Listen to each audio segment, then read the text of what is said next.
Organs Without Bodies. Deleuze and Consequences. By Slavoj Zizek.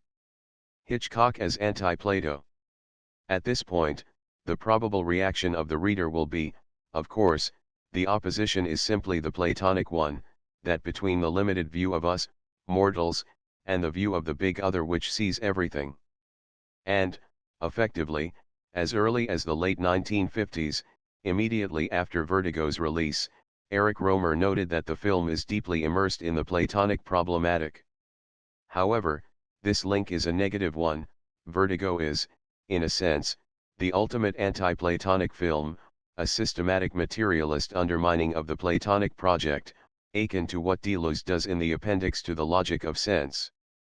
The murderous fury that seizes Scotty when he finally discovers that Judy, whom he tried to make into Madeline, is, the woman he knew as, Madeline, is the fury of the deceived Platonist when he perceives that the original he wants to remake in a perfect copy is already, in itself, a copy. The shock here is not that the original turns out to be merely a copy, a standard deception against which Platonism warns us all the time, but that, what we took to be, the copy turns out to be the original. Perhaps one should read Vertigo together with General della Rovere, Rossellini's late masterpiece, the story of a small thief and swindler, superbly played by Vittorio De Sica, who is arrested by the Germans in the winter of 1944 to 1945 in Genoa. The Germans propose a deal. In the prison, he will pass for the legendary General della Rovere, a resistance hero, so that other political prisoners will tell him their secrets, especially the true identity of Fabrizio, a key resistance leader. However, the small thief gets so intensely caught up in the role that, at the end, he fully assumes it and prefers to be shot as General della Rovere. The anti-Platonic reversal to be accomplished apropos General della Rovere is the same as that of Vertigo. What if the true della Rovere was already a fake, in exactly the same way that the true Madeline was already Judy faking to be Madeline? That is to say, what if he was also, as a private person, a petty swindler acting as General della Rovere, wearing this role as a mask? The further, even more unsettling, question here is as follows: is such a pathetic identification with the fake role the ultimate horizon of ethical experience? Can we imagine the inverse situation? The real della Rovere is arrested, and the resistance lets him know that he has to dirty his image, to die as a miserable traitor, in order to do one last great service to the resistance. The shock of Scotty at the moment of recognition is also a Kafkaesque one. In the same way that, at the end of the parable on the door of the law in the trial, the man from the country learns that the door was there only for him, that the spectacle of the magnificent door was staged for his gaze, that the scene with regard to which he perceived himself as an accidental witness allowed to take a half-prohibited glimpse at it was entirely set up to fascinate him. In Vertigo also Scotty has to accept that the fascinating spectacle of Madeline, which he was secretly following, was staged for his gaze only, that his gaze was included in it from the very beginning. When Scotty sees Madeline's necklace on Judy, this object is a sign of what? If Scotty were to be minimally open to Judy, he could have read it as the sign of Judy's love for him. She loved him so much that she wanted to keep a souvenir of her relationship with him. Instead, he opts for the Platonic reading. To put it abruptly, the necklace demonstrates that Madeline does not exist. Already, long before the final reversal, Scotty's insight into the identity of Judy and Madeline, the famous fake portrait proposed to him by Midge, which reproduces the Carlotta portrait with Midge's spectacled head replacing the original head, is an affront to his Platonic sensitivity. No wonder he leaves the scene totally crushed. Again, what makes the scene so traumatic is not that it betrays/falsifies the original but that it undermines it from within. The key shot of the scene is the one in which we see, from Scotty's point of view, the Carlotta portrait with Midge's face side by side with the real Midge herself, in the same posture. One should reflect on the gap that separates this shot from the similar shot in Otto Preminger's Laura, with Laura side by side with her portrait. In Laura, the shock of the hero investigator already in love with Laura, and, consequently, of us, spectators, The hero thinks Laura is dead and is fascinated by her portrait is to see the real Laura come to life and emerge side by side with her portrait. Here, the fascinating power of Laura is maintained, rather than being undermined. If we are looking for a parallel anti-Platonic gesture, we find it in Billy Wilder's underrated Fedora, which, in a way, inverts the Vertigo story.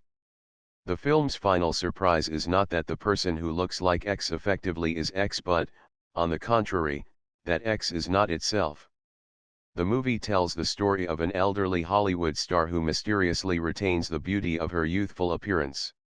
A young actor who falls in love with her finally discovers the secret of her eternal youth. The woman who appeared as Fedora is actually her own look-alike daughter who replaced her at a certain point, whereas the true Fedora lives a secluded life in a lone villa. Fedora organized this replacement, which condemned her daughter to a total identification with the maternal image, so that her stardom will outlive her and continue to shine even after her physical decline. Both the mother and the daughter are thus thoroughly alienated. The mother is excluded from the public space, since her public self is embodied in her daughter, and the daughter is allowed to appear in the public space but is deprived of her symbolic identity. Is the very unpalatable, disturbing flavor of the film not due to the fact that it comes all too close to fantasy? Back to Vertigo. Crucial for the film's anti-Platonic thrust are the deceivingly dead 10 minutes of the film after Scotty meets Judy and before he fully engages in her violent transformation into Madeline, i.e., in between Judy's famous flashback into the scene of her fake suicide and the visit to the exclusive fashion store that marks the beginning of the transformation. 3 key scenes occurring here display the terms of how Scotty relates to Judy, and they stage a systematic undermining of the anti-feminist Platonic coordinates. 1. First is the scene of their initial evening date, at Ernie's again, with the couple seated at a table opposite each other, obviously failing to engage in a meaningful conversation. All of a sudden, Scotty's gaze gets fixed on some point behind Judy, and we see that it is a woman vaguely similar to Madeline, dressed in the same gray gown. When Judy notices what attracted Scotty's gaze, she is, of course, deeply hurt. The crucial moment here is when we see, from Scotty's point of view, the two of them in the same shot, Judy on the right side, close to him, the woman in gray to the left, in the background. Again, we get the vulgar reality side by side with the ethereal apparition of the ideal. The split from the shot of Midge and the portrait of Carlotta is here externalized onto 2 different persons, Judy right here and the momentary spectral apparition of Madeline. The brief moment when Scotty is deluded into thinking that what he sees is Madeline is the moment at which the absolute appears. It appears as such in the very domain of appearances, in those sublime moments when a supersensible dimension shines through in our ordinary reality. When Plato dismisses art as the copy of a copy, when he introduces 3 ontological levels, ideas, their material copies, and copies of these copies, what gets lost is that the idea can emerge only in the distance that separates our ordinary material reality, second level, from its copy. When we copy a material object, what we effectively copy, what our copy refers to, is never this particular object itself but its idea. It is similar with a mask that engenders a third reality, a ghost in the mask that is not the face hidden beneath it.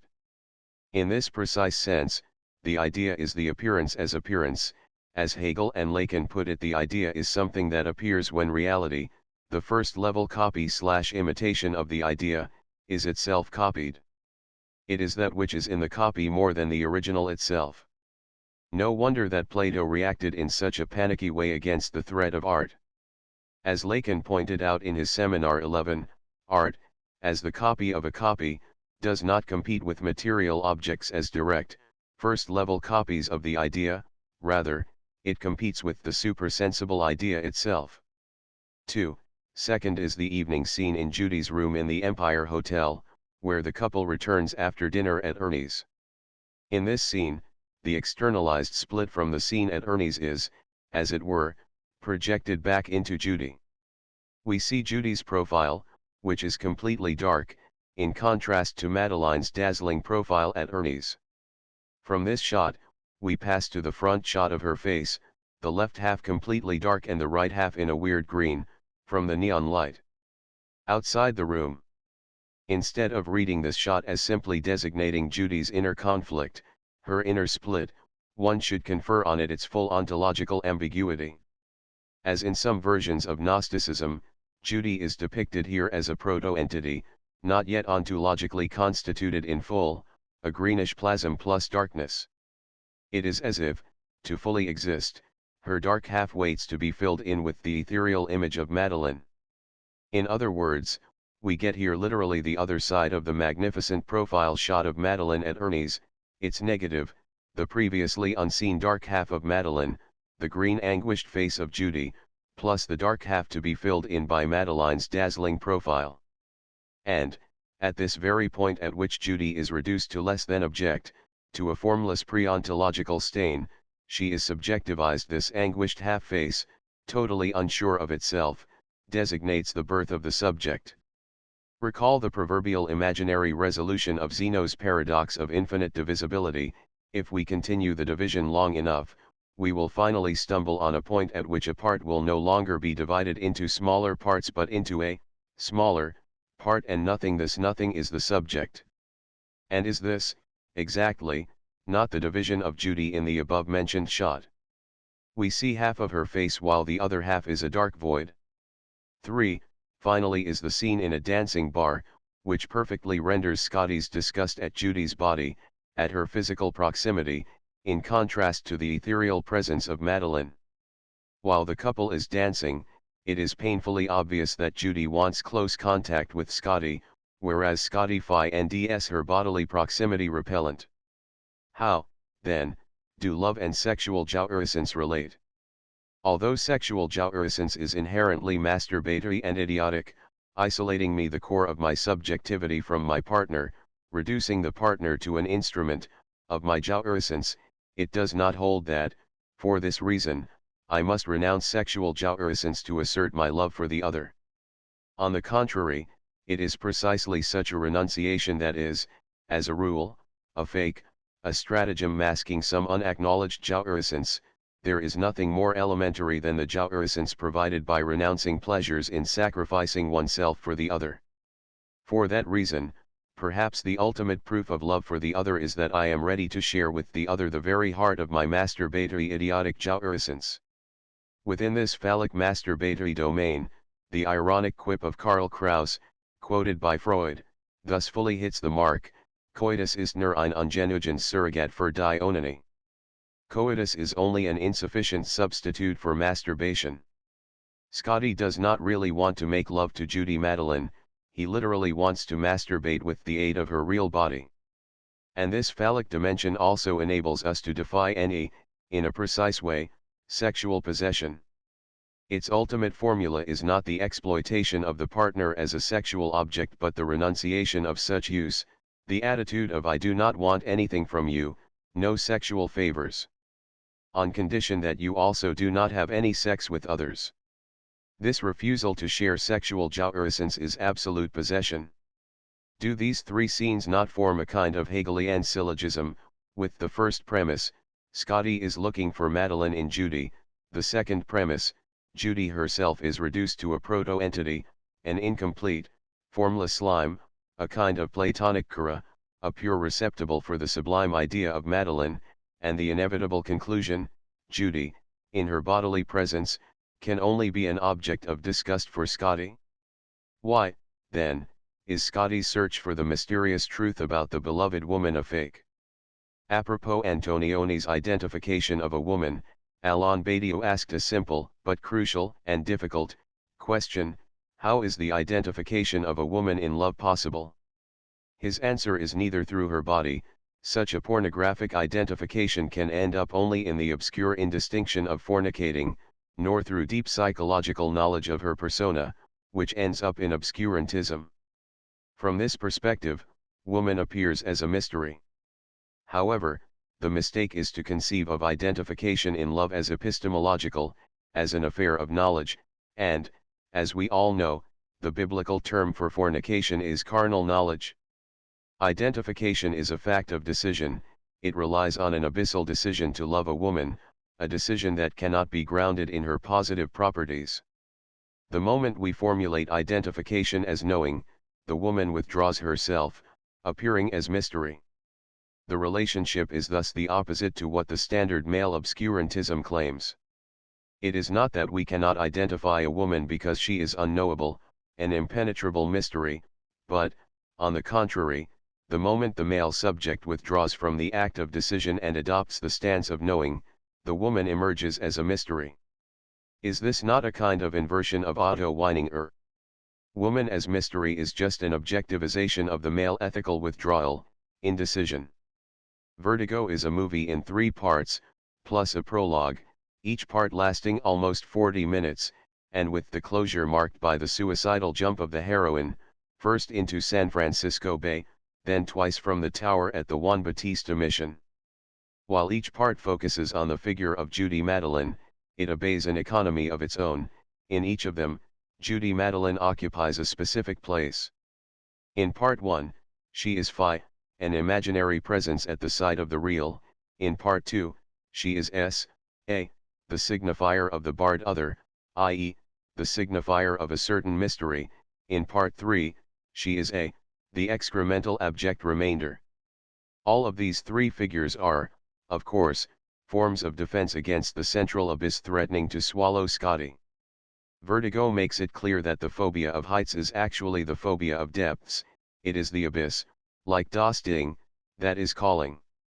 The subject who suffers from vertigo perceives a call to which he or she is about to answer, throwing him or herself into the void. One should distinguish this thing from the object cause of desire. The thing is this abyss that threatens to swallow Scotty, whereas the object small a is the pure form of a curve, this sent home discernible in multiple guises that are echoed in each other: the uncanny curved shapes from the credits, the curve in Madeleine's hair, copied from the same curve in the hair of Carlotta Valdez from her portrait, the winding streets of San Francisco where Scotty is tailing Madeleine, the spiral of the descending staircase in the tower of the Juan Bautista Mission. Up to the full circle, 360 degrees, movement of the camera around the embracing Madeleine and Scotty.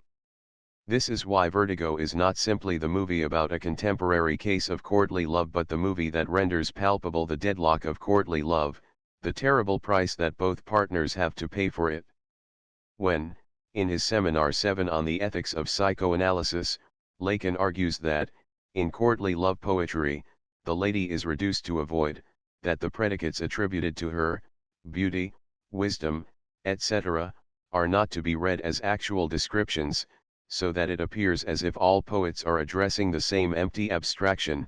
What is at stake here is not the claim that the poet loves the lady independently of her positive features, that he aims at the core of her being, the void of her subjectivity, beyond all her positive characteristics. Courtly love poetry effectively involves the mortification of the beloved lady. What is missing in courtly love is the sign of imperfection, the minimal pathological stain that causes me to fall in love. Or, to put it in Badiou's terms, courtly love goes to the end in the passion of purification, abstracting all positive features of its object, reducing it to the void. In contrast to it, true love follows the passion of subtraction in suspending the weight of all positive features of the beloved. It does not merely reduce the beloved other to a void, it also renders visible the minimal difference between the void and the pathological stain, the remainder of the real, which sustains this void. However, to grasp properly the fatal attraction of the lady qua abyssal thing, it is crucial to approach it through the topic of gaze. The gaze is not simply transfixed by the emergence of the excessive unbearable thing. Rather, it is, that the thing, what we perceive as the traumatic elusive point of attraction in the space of reality, is the very point at which the gaze inscribes itself into reality, the point at which the subject encounters itself as gaze.